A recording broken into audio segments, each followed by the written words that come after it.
Cet âne ne peut pas chier des excréments, mais il arrache l'or et les bijoux du sol, juste en mangeant l'herbe. Il pouvait retirer une richesse infinie, cela a fait du roi l'homme le plus riche du monde. Malheureusement, quelque chose est arrivé, sa reine bien-aimée est tombée gravement malade, et alors qu'elle était encore en vie, elle a dit au roi, il doit épouser une femme plus belle qu'elle comme nouvelle reine. Peu de temps après, la reine est morte. Le roi a envoyé ses ministres en quête de son dernier souhait. Il a parcouru le pays à la recherche d'une belle femme, les ministres ont trouvé de nombreux portraits de belles femmes, mais aucun d'entre eux n'a attiré l'attention du roi, jusqu'à ce que le dernier portrait apparaisse. Le roi s'est rendu compte qu'il y avait une femme si belle, il a décidé de l'épouser sur le champ, mais le ministre lui a dit que c'était votre fille. Après avoir entendu cela, le roi a regardé dehors. Sa fille était devenue une princesse élégante et charmante, le roi a donc décidé de marier sa fille. Quand la princesse a entendu la nouvelle, elle ne pouvait pas l'accepter. Il a supplié le roi de lui donner quelques jours pour y réfléchir, puis la princesse s'est immédiatement enfuie dans la forêt, et a trouvé sa marraine la fée. Avant qu'elle ne puisse dire quoi que ce soit, la marraine savait déjà pourquoi la princesse était venue. Afin de dissuader le roi,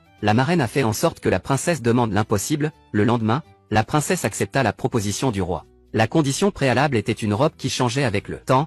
Le roi accepta et fit travailler son meilleur tailleur pendant la nuit. Enfin, le lendemain matin, il a produit cette robe magique et magnifique. Cela a rendu la princesse très anxieuse. Alors qu'elle était désemparée, la fée marraine est apparue. La princesse demanda au roi 2 autres robes, une aussi brillante que la lune, l'autre aussi brillante que le soleil. Face à une demande impossible, une fois de plus, le roi surprend tout le monde en les terminant tous. Il semblait que le roi avait pris la décision d'épouser la princesse, et puis la princesse avait une dernière requête, un âne qui pouvait produire. Cet âne n'est pas un homme ordinaire. Il mange de l'herbe et en retire de l'or et des bijoux, c'est l'âne des dieux, mais le roi l'a dépecé et en a fait un manteau en peau d'âne pour la princesse. Cela a été fait dans le but d'épouser la princesse. La fée marraine persuada la princesse de revêtir la peau de l'âne et de s'enfuir, et lui a donné sa baguette magique, et ainsi la princesse s'est enfuie dans un carrosse pendant la nuit. Elle est venue dans un village. Il y avait une vieille femme étrange avec un crapaud dans sa bouche, il y avait une pénurie d'aide, alors elle a gardé la princesse, ils l'ont laissée vivre dans une petite maison en bois dans la forêt. En regardant la pièce qui ressemble à une porcherie, la princesse a agité sa baguette magique, elle a changé beaucoup de beaux meubles, et un coffre à trésors à elle. Il contenait une belle robe, et ainsi la princesse vécut dans le village.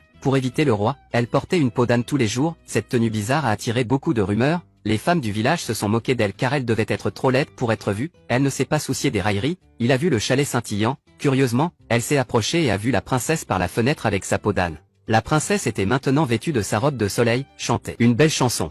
Le prince a été instantanément séduit, il a trouvé la vieille femme avec le crapaud dans sa bouche, il a demandé qui était la princesse dans la cabine, la vieille femme lui a seulement dit qu'elle était l'homme à tout faire de la famille. Une femme laide qui se cache sous la peau d'un âne. De retour au palais, le prince est frappé par le mal d'amour, il était déprimé tous les jours, il a dit à sa mère que le seul moyen pour lui de guérir était de manger un gâteau fait par la fille à la peau d'âne, il ne pourrait aller mieux que s'il mangeait un gâteau fait par une fille à la peau d'âne. En entendant cela, sa mère a immédiatement fait venir la princesse, le prince voulait manger le gâteau qu'elle avait fait, la princesse était très heureuse. Car elle aussi avait eu le coup de foudre en voyant le prince pour la première fois, alors la princesse intelligente a caché sa bague dans le gâteau, le prince l'a englouti, elle a vite trouvé la bague cachée à l'intérieur, il a instantanément compris les sentiments de la princesse, alors il a publié une proclamation à toutes les filles non mariées, elles pouvaient épouser le prince si elles portaient sa bague. Lorsque l'annonce a été faite, toutes les jeunes filles étaient incrédules.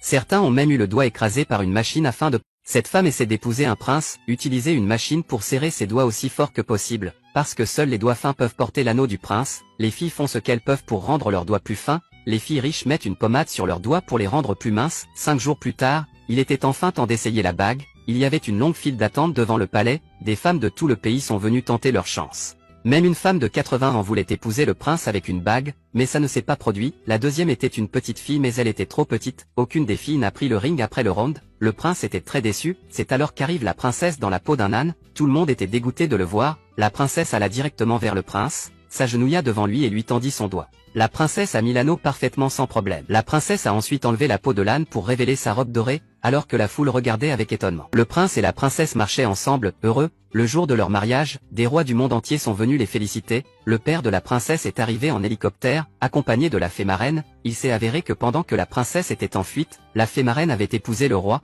et à partir de ce moment-là, la famille a vécu heureuse jusqu'à la fin des temps.